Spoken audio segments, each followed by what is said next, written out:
We have the hydrogen bomb. Entre la finalización de la Segunda Guerra Mundial y los inicios de la década del 80, América Latina bailó al compás de las necesidades de Estados Unidos en materia de geopolítica internacional. The Armed Forces of Latin America. Los procesos nacionalistas de carácter popular fueron sistemáticamente tildados de comunistas. Jacobo Arbenz en Guatemala, Juan José Torres en Bolivia, Juan Velasco Alvarado en Perú, João Goulart en Brasil y Salvador Allende en Chile fueron objeto directo de conspiraciones organizadas por la CIA para derrocarlos. Pagaré con mi vida la lealtad del pueblo. Pese a estos golpes, la lucha social no se detuvo y Estados Unidos avaló el Plan Cóndor para que sus dictaduras amigas secuestren y desaparezcan a miles de latinoamericanos bajo la misma excusa de la lucha en contra del comunismo. Activistas, subvertores, tienen que dejar el país. Durante la década del 80, la injerencia presentará una nueva faceta. Esa lógica de utilizar el tema de las drogas como para hacer otras cosas. En su embajada, mientras él fuera embajador, no habría un invitado del Partido Comunista. Con gran dolor para todos, Bolivia se nos muere. I did do it.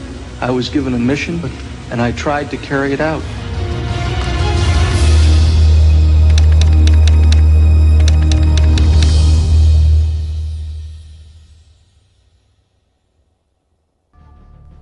Los 80 van a marcar progresivamente el fin de las dictaduras suramericanas. Los movimientos guerrilleros han sido desarticulados casi por completo y los dictadores, en su gran mayoría, fracasan en el manejo de las economías locales.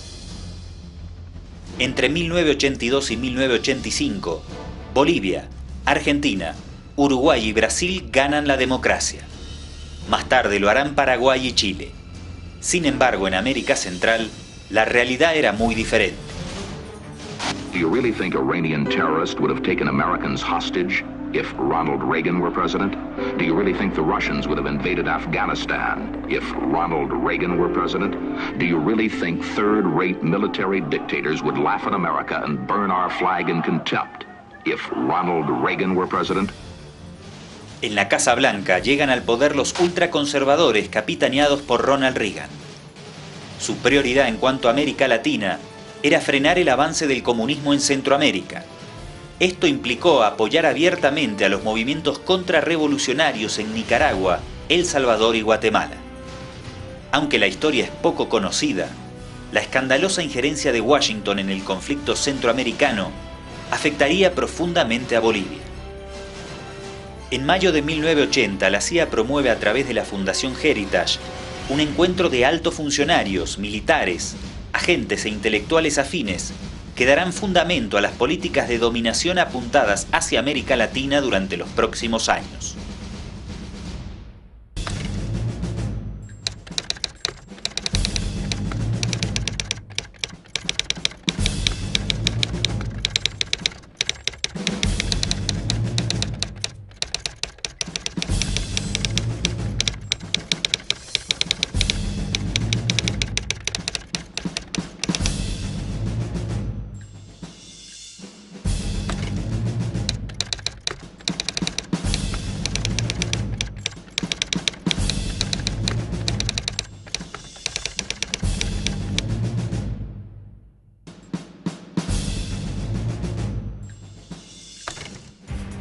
En América del Sur se produce un cambio radical. En el ámbito militar y tal como lo indica el documento Santa Fe I, nace la lucha contra el narcotráfico, paraguas bajo el cual Washington multiplicará su presencia militar, sobre todo en Colombia, Ecuador, Perú y Bolivia. Durante la última etapa de la dictadura en Bolivia, ya puede evidenciarse el avance de estas políticas injerencistas. En 1981, se aprueba un plan quinquenal para la reducción de cultivos. Los bolivianos estamos desesperados por escuchar su palabra. En octubre de 1982, se va a producir el colapso definitivo de las dictaduras bolivianas. El país dejaría atrás 18 años de tutela militar. la lucha popular rescató a Siles de su exilio en Lima y le permitió ocupar la presidencia. Tiene la palabra, compañero Siles. El pueblo boliviano le concede la palabra. Y es este pueblo el que ha realizado la hazaña sin par de la transición pacífica de la dictadura hacia la democracia. Señor presidente electo de la nación, doctor Hernán Siles Suazo, que el esfuerzo que realicemos los bolivianos por el progreso de nuestra patria no solo es por nuestra patria boliviana, sino por la gran patria latinoamericana.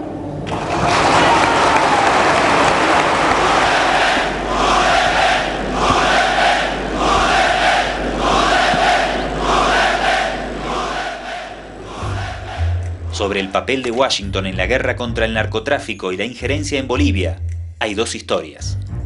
La oficial, ampliamente reflejada en los medios de comunicación pero nulamente investigada por esa misma prensa, y la historia clandestina, ocultada por conveniencia o por la aplicación de asesinatos selectivos contra quienes quisieron divulgar la verdad.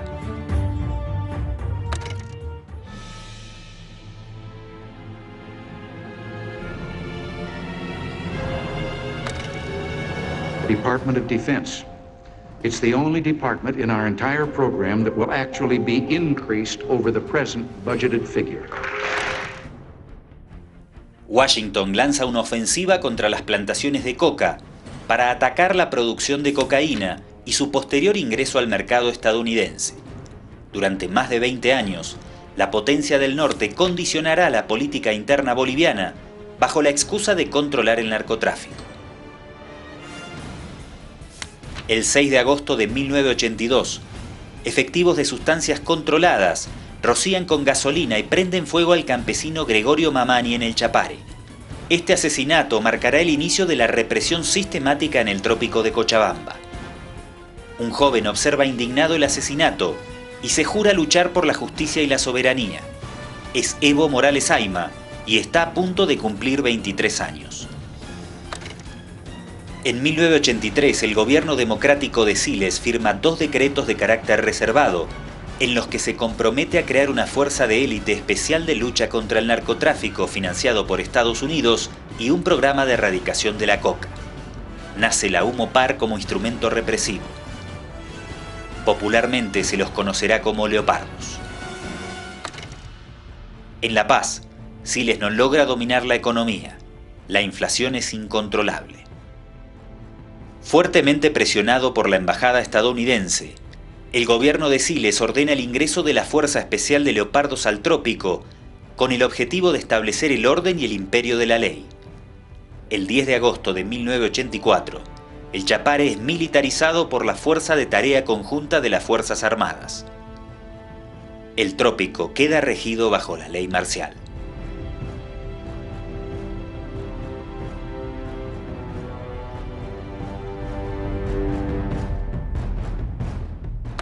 Los leopardos entraban, así caminaban con joseles, con unas armas y nos daban gazotes.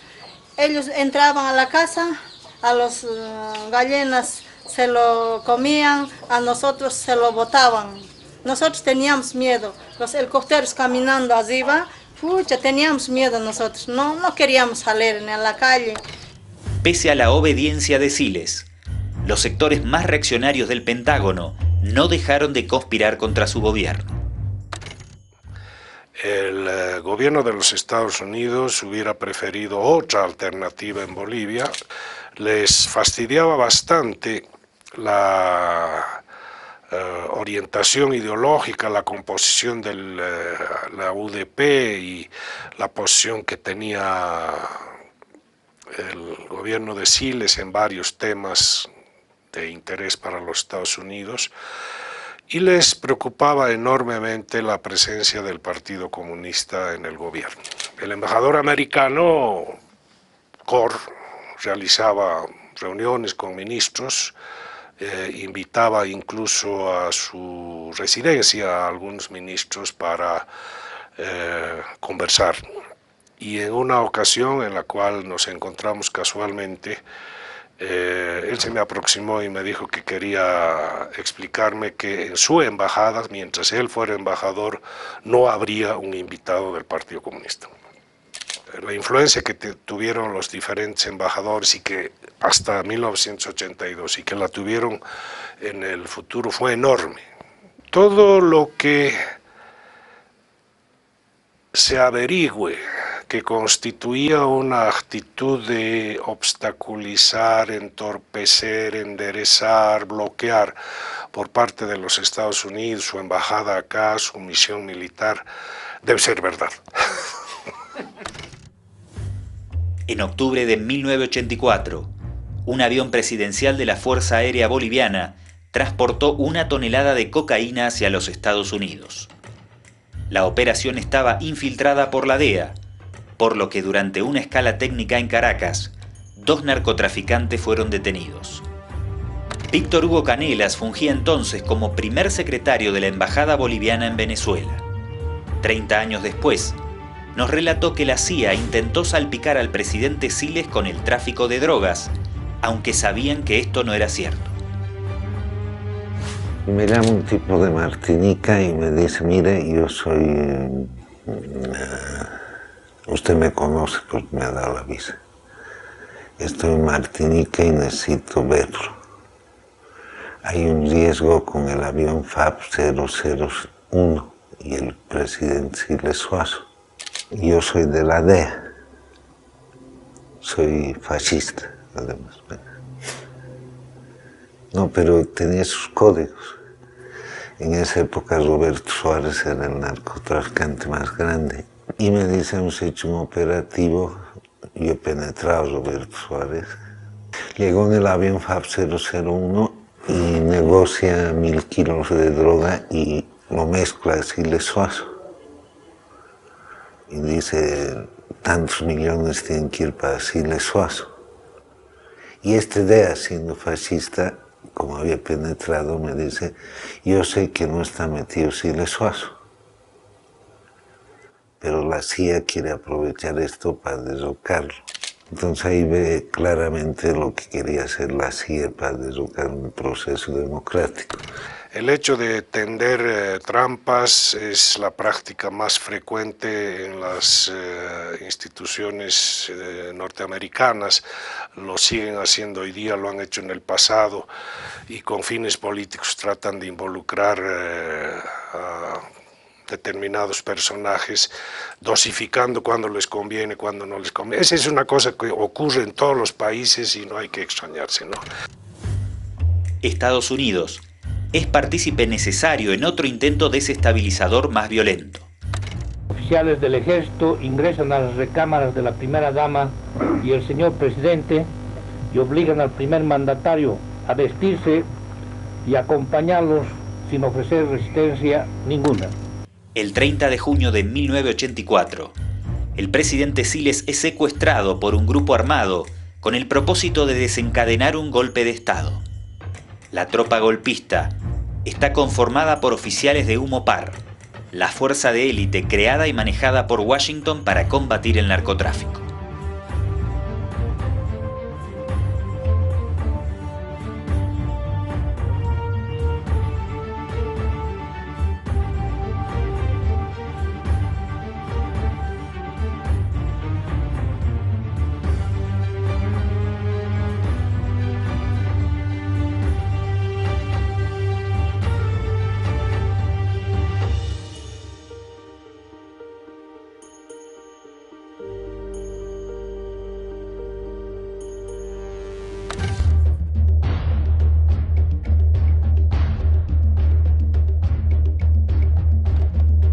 Durante la década de los 80, Bolivia ocupaba el primer lugar entre los países productores de coca para el narcotráfico, por encima de Colombia y Perú. La promocionada lucha contra las drogas, impulsada oficialmente desde Washington, no era más que una fachada para justificar la intervención en los países andinos. En la práctica, la Casa Blanca promovía la producción de cocaína para sus necesidades geopolíticas. Esta es la historia que no nos contaron. Damas y caballeros, nuestro próximo presidente, Ronald Reagan. El pronóstico de noticias. Gana Reagan. Una victoria republicana avasalladora. El 20 de enero de 1980, Ronald Reagan llega a la presidencia acompañado de un equipo de inteligencia ultraconservador. Ese equipo era liderado por su vicepresidente George Herbert Bush, quien había ocupado la dirección de la CIA en 1976, y por William Casey, quien fungiría como director de la Central de Inteligencia.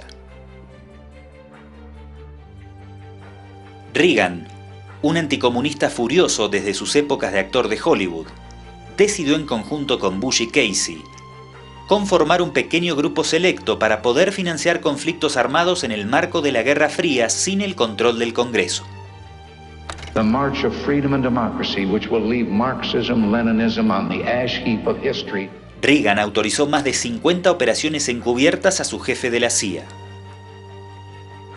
Como principal comando operativo y alto funcionario del Consejo de Seguridad Nacional, fue designado el coronel Oliver North. Su misión principal era apoyar a la contra nicaragüense con el propósito de derrocar a la revolución sandinista. El 1 de diciembre de 1981, Reagan firma un documento clasificado que autoriza al director de la CIA a apoyar y conducir operaciones paramilitares en contra de Nicaragua. Los contrarrevolucionarios armados por Reagan recibieron el mote de Freedom Fighters, los luchadores por la libertad. We have an obligation to be of help where we can to freedom fighters and lovers of freedom and democracy from Afghanistan to Nicaragua.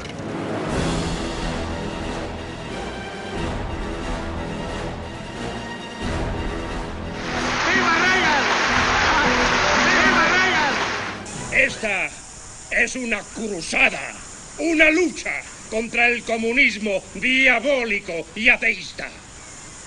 Presidente de los Estados Unidos, el país más poderoso del globo terrestre, los ha nombrado a ustedes, soldados de la libertad. Subvertir el orden interno de Nicaragua demandaba muchos más dólares de los que el Congreso podía aprobar oficialmente para la CIA. Por eso la agencia debió desarrollar otros métodos más efectivos, y para ello contó con el apoyo directo de los más altos funcionarios dentro de la Casa Blanca. We have been engaged in a holy war against communism for 50 years. This didn't start in Central America with this problem, and it didn't end there. We started with Kun Sa in Burma, helping the Kuomintang against the communist Chinese. He became a major heroin dealer. In the Vietnam War, we worked with hill tribesmen who were in the heroin business. You may have seen the movie Air America.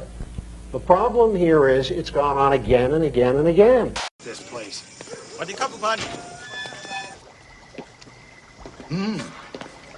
This stuff's good. Really good, Major. Do you want to try some? With all due respect, General, I'm not here for a taste test, okay?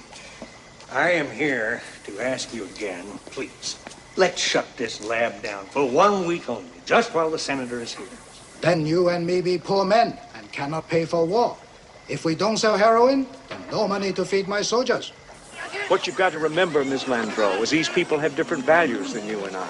But the nice part is, we're all pulling together for the same cause. The same cause. General Sung's only cause is General Sung. Don't you get it, Senator? The CIA flies drugs for him. In return, he loans us his troops, plus he's kicking money back into the CIA. You know what? You've been... I am Dorothy Ridings, the president of the League of Women Voters, the sponsor of this final presidential debate of the 1984 campaign between Republican Ronald Reagan and Democrat Walter Mondale. Mr. President, in the last few months it has seemed more and more that your policies in Central America were beginning to work. Yet just at this moment we are confronted with the extraordinary story of a CIA guerrilla manual for the anti-Sandinista Contras, whom we are backing, which advocates not only assassinations of Sandinistas, but the hiring of criminals to assassinate the guerrillas we are supporting in order to create martyrs. Is this not, in effect, our own state-supported terrorism? No, and I'm glad you asked that question because I know it's on many people's minds. I have ordered an investigation. I know that the CIA is already going forward with one. We have a gentleman down in Nicaragua, who is on contract to the CIA, advising supposedly on military tactics, the Contras. Si desde la década del 50 el tráfico de opio y heroína había servido a la inteligencia estadounidense para financiar la lucha anticomunista en el sudeste asiático, en los 80 Oliver North desarrolló la misma estrategia en América Latina, apoyado en una telaraña mafiosa que la CIA y la DEA ya habían tejido anteriormente. En esta parte de la historia es donde toman protagonismo Colombia y Bolivia.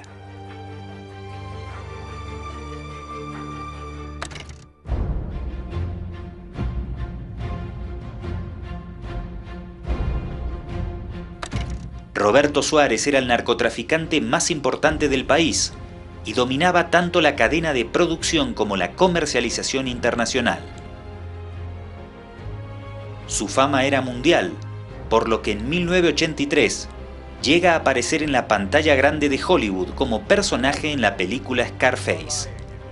En la cinta, Roberto Suárez es interpretado por el actor Paul Shenar, quien en la trama recibe en el departamento de Cochabamba al protagonista Tony Montana, el célebre Al Pacino.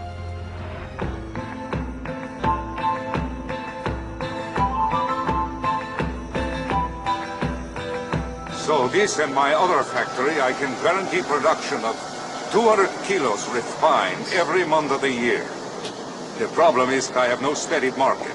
So basically what I'm looking for is somebody in the States who can share the risk with me. He was an informer for the police.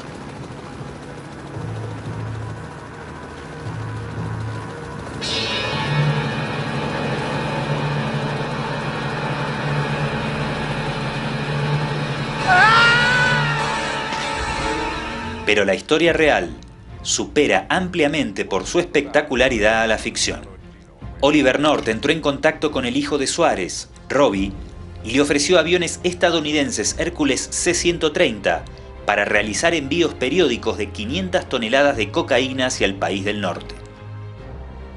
Michael Montalvo, un bien informado narcotraficante devenido en investigador, asegura que en algún momento entre 1982 e inicios de 1983, Oliver North contactó con el cartel de la familia Ochoa en Colombia y con la familia Suárez en Bolivia para comercializar cocaína y desviar esas ganancias hacia la contra nicaragüense. Esta afirmación tiene una doble fuente de confirmación. Es Aida Levy, viuda de Roberto Suárez, quien en su libro El Rey de la Cocaína detalla que Oliver North visitó a su hijo Robbie en una cárcel de Miami la última semana de octubre de 1982. North habría ofrecido aportar $200 millones a través de la CIA para montar la organización en Bolivia. I don't have enough time in this interview to go into great detail on what I did in each country, but again, the significant point is the DEA was using me in an undercover capacity. Specifically in 1979 in Bolivia, I began to understand the agenda of the CIA. They were there in Bolivia to make sure that the DEA only caught the small people. Sonia Atala, Walter Atala, Roberto Suárez organization, which was the largest cocaine smuggling organization in the world at that time, supplied the Cali and the Medellin cartel and the CIA with their cocaine. My job was to notify all of the large-scale Bolivian smugglers that were working for CIA on impending arrest and drug bust in Bolivia so as that the higher echelons would not be arrested. In particular, the Roberto Suárez organization was a protected organization.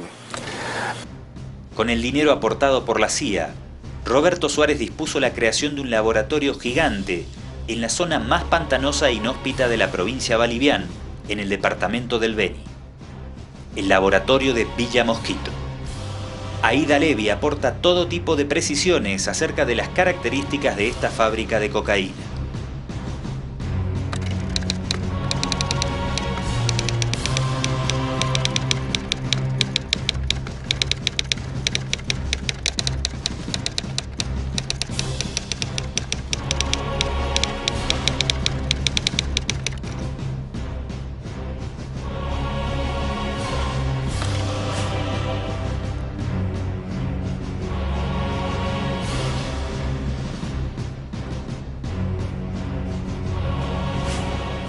En octubre de 1983, Nord almorzó en el Hotel Astoria de Santa Cruz de la Sierra con Roby Suárez, 2 coroneles del ejército boliviano y 2 agentes estadounidenses de la DEA. Allí terminaron de ultimar los detalles operativos para ingresar la cocaína boliviana a Estados Unidos. Nord les informó a los presentes todos los detalles necesarios para eludir a las autoridades durante los envíos. Cabe destacar que Nord no era un individuo cualquiera, era el director de Asuntos Político-Militares del Consejo de Seguridad Nacional de Estados Unidos y remitía directamente al director de la CIA y al vicepresidente Bush.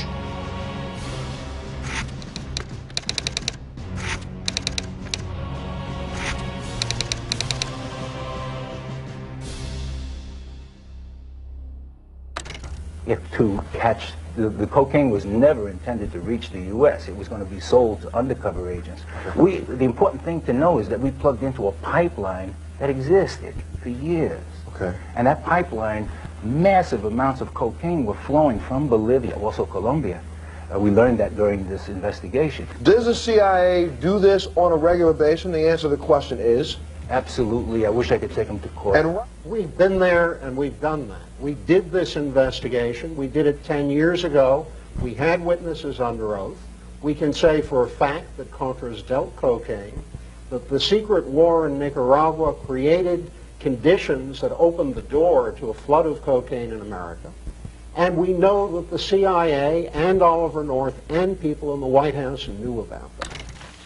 But as the cocaine dealers discovered years ago, the big money is not in cultivation, but in the processing of leaves into a paste, and later into a fine crystalline powder. To do that, kerosene is poured over the leaves, and the mix is then stomped into a pulp, in a process similar to primitive wine pressing. 150 pounds of leaves, worth $100, makes a pound of paste, which then sells for several $1,000s. The leaf stompers are recruited by labor bosses who pass out cocaine cigarettes to keep them going tirelessly for hours on end, wired on the drug. For that reason, the bosses call these workers cepes, or ants. Mientras la droga boliviana fluía hacia Estados Unidos, gracias a este complejo entramado urdido por la CIA, en La Paz Siles se veía obligado a renunciar por el caos generado por la hiperinflación. Víctor Paz Estensoro asumía la presidencia del país por tercera y última vez. Paz debía preparar a la sociedad para la terapia que se aprestaba a aplicar. La persuasiva elocuencia de las cifras precedentes nos revela que no podemos proponer al país medidas cosméticas para arreglar la situación actual. O tenemos el valor moral, con su secuela de sacrificios, para plantear de modo radical una nueva política, o sencillamente, con gran dolor para todos, Bolivia se nos muere. Discutimos profundamente si podía ser shock o gradual y nos dimos cuenta que tenía que ser shock. La segunda semana nos dedicamos al gran problema de estabilización o ajuste estructural. Vimos que estabilización sin ajuste estructural no iba a funcionar. Goni aplica la terapia del shock aconsejada por el economista estadounidense Jeffrey Sachs. Esta es exitosa en términos de estadística económica. La inflación pasa de un 11.750% anual a un 15%. Sachs legitima con la experiencia boliviana su terapia del shock, que pocos años más tarde aplicará a numerosos países que salen de la esfera del socialismo en Europa. En materia social los resultados son desastrosos. La Conmebol deja en la calle a 23.000 de sus 30.000 empleados. Nace la Marcha por la Vida. Compañeros, en estos momentos tan duros para nosotros y nuestras familias, tenemos la necesidad de hacernos sentir y expresar nuestros problemas cara a cara con el gobierno.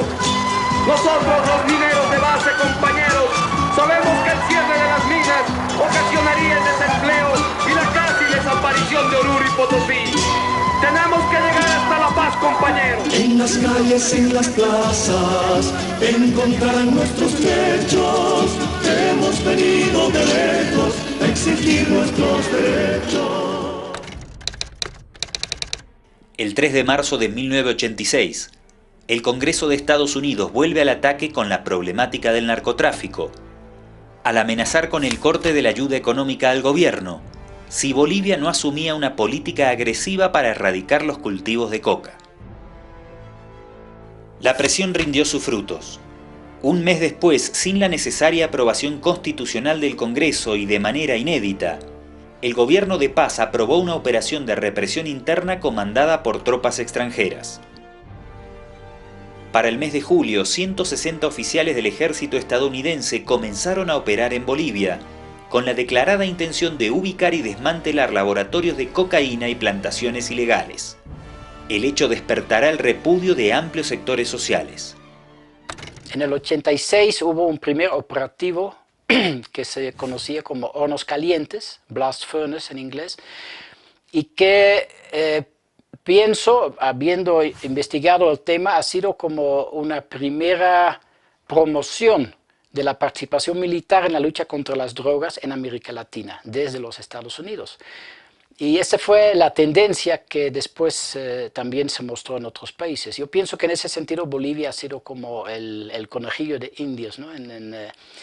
En esa promoción de la participación militar.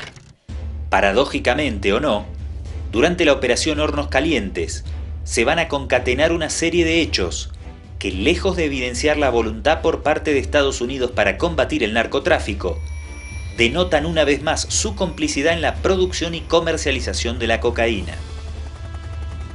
El 5 de septiembre de 1986, durante un vuelo de avistamiento, el reconocido científico naturalista Noel Kempf y 3 acompañantes aterrizaron en una pista clandestina de la meseta de Caparuch, Huanchaca. Kempf y 2 integrantes de su equipo fueron asesinados. En ese momento se hizo pública la existencia de la mayor fábrica de cocaína conocida en Bolivia. Esta es su historia.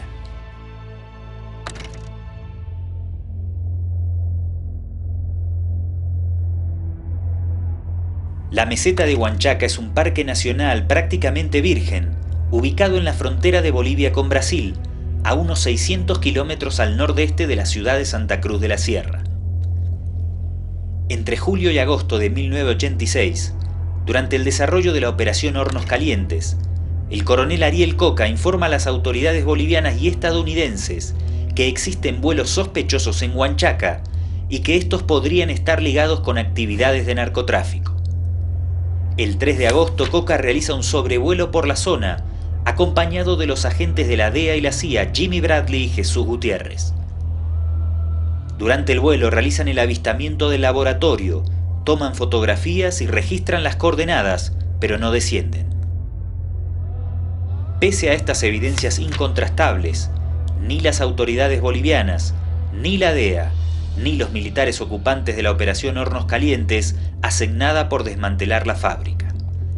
Será Noel Kempf quien involuntariamente volverá pública su existencia. Luego del asesinato del naturalista se producen nuevas irregularidades. La DEA es la primera en llegar al lugar 3 días después de los hechos, tiempo suficiente como para que los narcotraficantes retiren las evidencias más comprometedoras. La relación entre Huanchaca y Estados Unidos surge inmediatamente.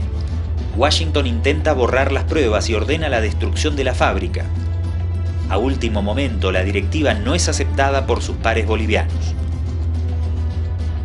Yo lo sé porque a mí me habían contratado para que filmara esta explosión. Yo estaba en el avión de la embajada norteamericana y resulta que se nos ordena suspender todo porque no va a haber voladura.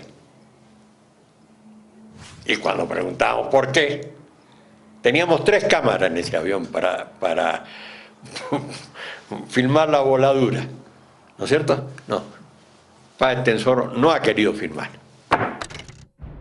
Pocos días más tarde aterriza en la pista clandestina la comisión investigadora integrada por diputados bolivianos.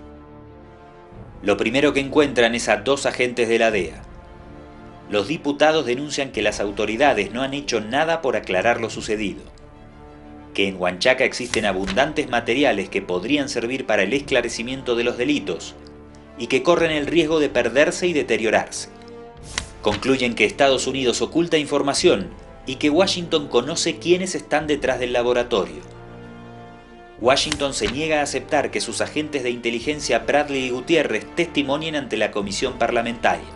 Los diputados piden la expulsión de los agentes de la DEA y la CIA. En una palabra, puede decirse que Huanchaca tiene todas las posibilidades de haber sido un eslabón de aprovisionamiento de cocaína para quienes, en nombre de la democracia y la libertad, daban lecciones de ética al planeta, mientras por debajo de la mesa llegaban a tratos prácticos para proveer de fondos a sus operaciones encubiertas. Que la continuación de la investigación de Huanchaca serán llevadas adelante estas investigaciones por las comisiones de la Cámara de Diputados. 10 de noviembre de 1986. El diputado Edmundo Salazar, uno de los más comprometidos en la comisión investigadora, es asesinado en la puerta de su casa.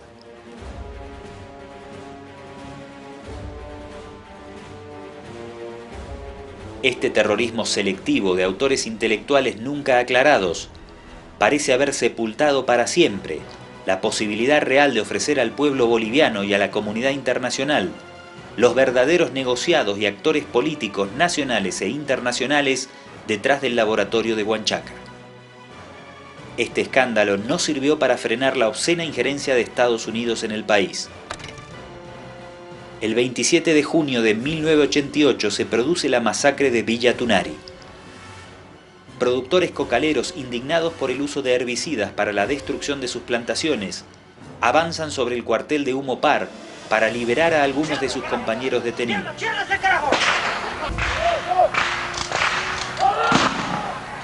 La represión incluye ametrallamientos desde helicópteros protagonizadas por tropas estadounidenses.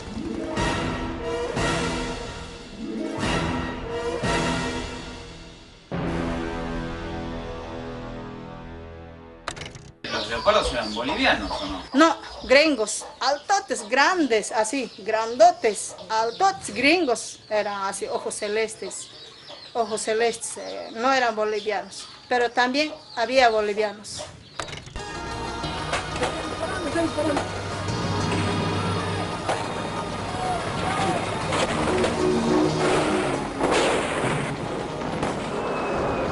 En este marco turbio y de alta conflictividad, Washington presiona nuevamente y logra la aprobación de la Ley 1008, que se promulga el 18 de julio de ese año. La 1008 profundiza la criminalización contra los pequeños productores cocaleros y legitima el aumento de la represión en su contra. En ese escenario reaparecerá públicamente el rey de la cocaína. El Departamento de Estado, el gobierno norteamericano es el rey de la cocaína y el virrey es el gobierno boliviano.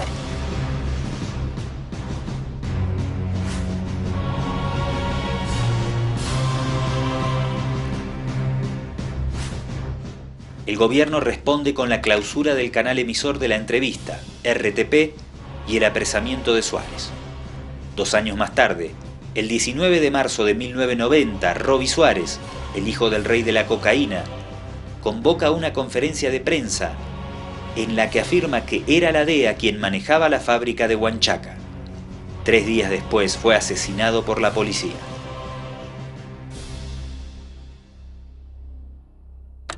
Que esa fue también parte de toda la estructura que se acopló a esas dinámicas Irán-Contra, ¿no? Entonces que sí ha habido venta de drogas y con esa venta se ha podido financiar una parte de la operación. En Estados Unidos, la utilización del narcotráfico como fuente de financiamiento para operaciones encubiertas llegó a ser investigada por un comité liderado por el joven senador John Kerry una vez que estalló el escándalo Irán-Contras. We've seen significant corroboration of a number of different things in these last days.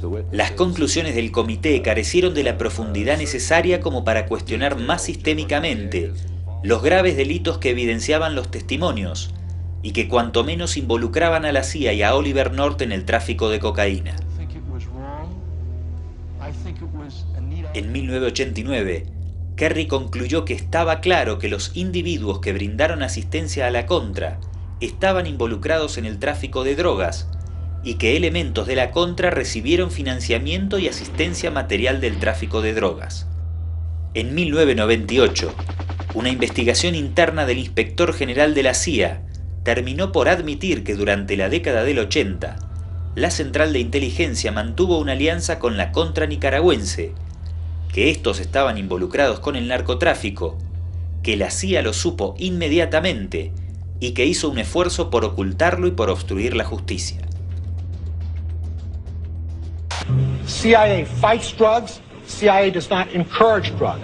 We have no evidence of a conspiracy by the CIA to engage in encouraging drug traffickers in Nicaragua or elsewhere in Latin America. I am a former Los Angeles police narcotics detective, and I work South Central Los Angeles, and I will tell you, Director Deutsch, that the agency has dealt drugs throughout this country for a long time. Director Deutsch, I will refer you to 3 specific agency operations known as Amadeus, Pegasus, and Watchtower. I have Watchtower documents heavily redacted by the agency. I was personally exposed to CIA operations and recruited by CIA personnel who attempted to recruit me in the late 70s to become involved in protecting agency drug operations in this country. He stumbled and stammered and wrung it.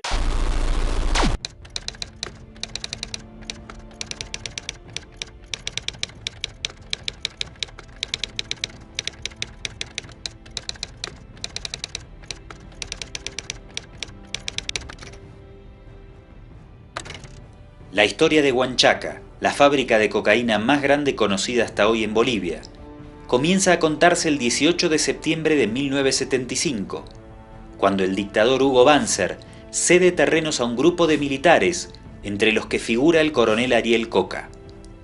Un año más tarde, Coca vende parte de esas tierras a un piloto y narcotraficante estadounidense llamado Ronald Lindenberg.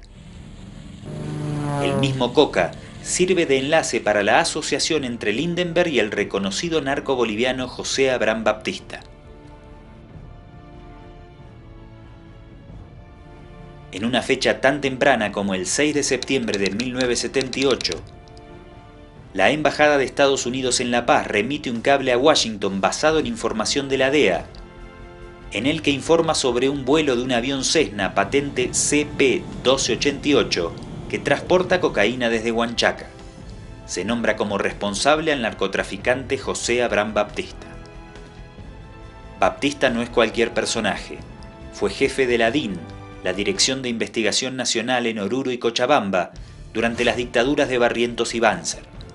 Conoce de primera mano el mundo militar y en 1978 traba íntima relación con el jefe del Servicio de Inteligencia del Ejército, el coronel Luis Arce Gómez.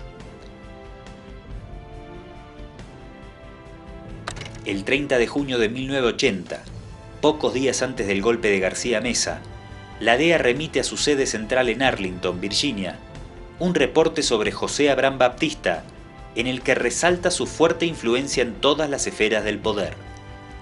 En el mencionado reporte desclasificado de 48 páginas, aparece incluso un mapa que resulta una prueba irrefutable sobre el conocimiento de Estados Unidos acerca de Huanchaca. Está documentado que Baptista fue uno de los financistas del golpe de García Meza, por lo que puede afirmarse que el laboratorio de Huanchaca funcionó como una de las fuentes de financiamiento para el golpe de García Meza. He aquí a los famosos generales bolivianos que se comparten el poder en La Paz. Aquí están levemente regordetes por los excesos y por la cincuentena. Durante sus borracheras, estos generales hacen pensar en los Césares de la Roma decadente. Trafican importantes negocios con los jefes de la mafia boliviana, con los Gutiérrez, los Suárez, que controlan en el país todo el tráfico de la cocaína. Los servicios de inteligencia de los Estados Unidos estaban en pleno conocimiento de estos hechos y no hicieron nada por evitarlos.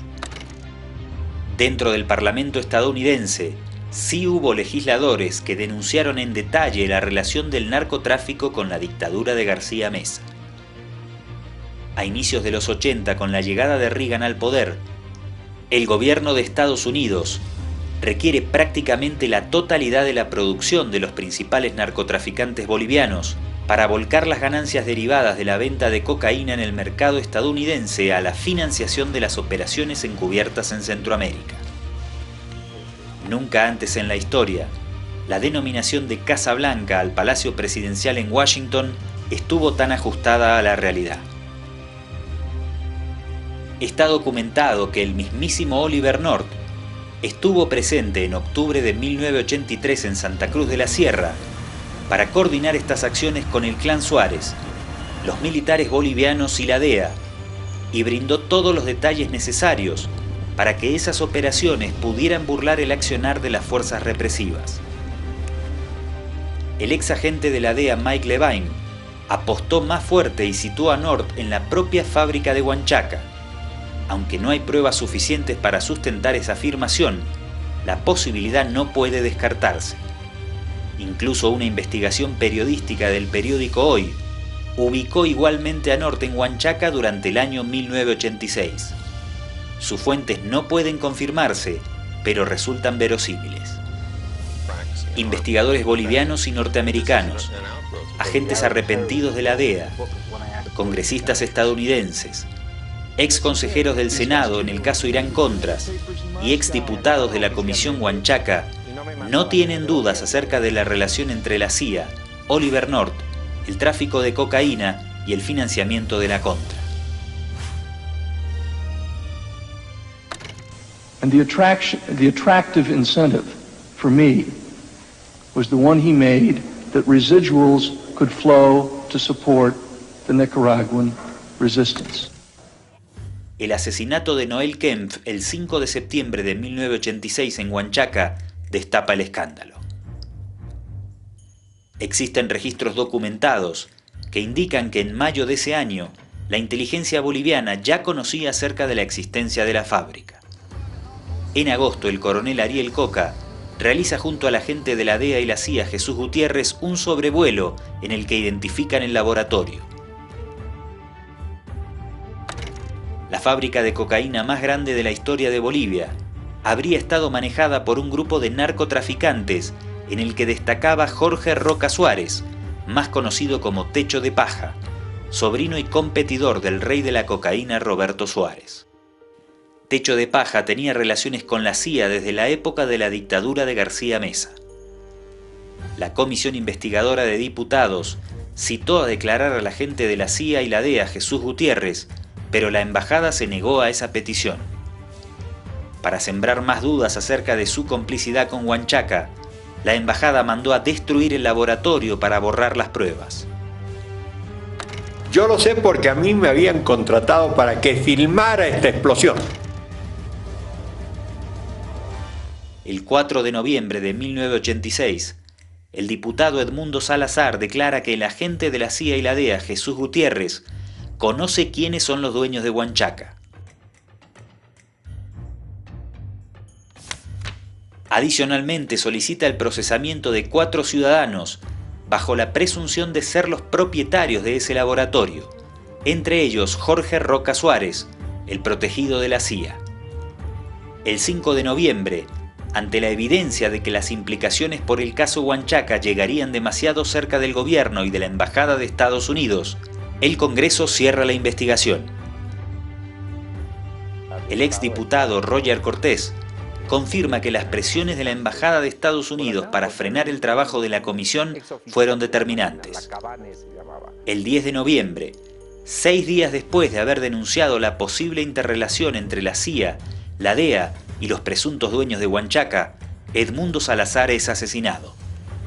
Esta línea argumental evidencia que la desaparición física de Salazar eliminó la posibilidad de ahondar en la relación entre Huanchaca, Estados Unidos y altos funcionarios gubernamentales. En el marco de esta hipótesis, la investigación de Salazar debió haber concluido que los dueños de Huanchaca, entre los que se encontraba Jorge Roca Suárez, contaban con la cobertura de la CIA desde los primeros años de la década del 80, porque esa producción de cocaína era imprescindible para financiar las operaciones de la Contra nicaragüense. El conocimiento de la DEA y la CIA acerca de Huanchaca está bien documentado desde 1980.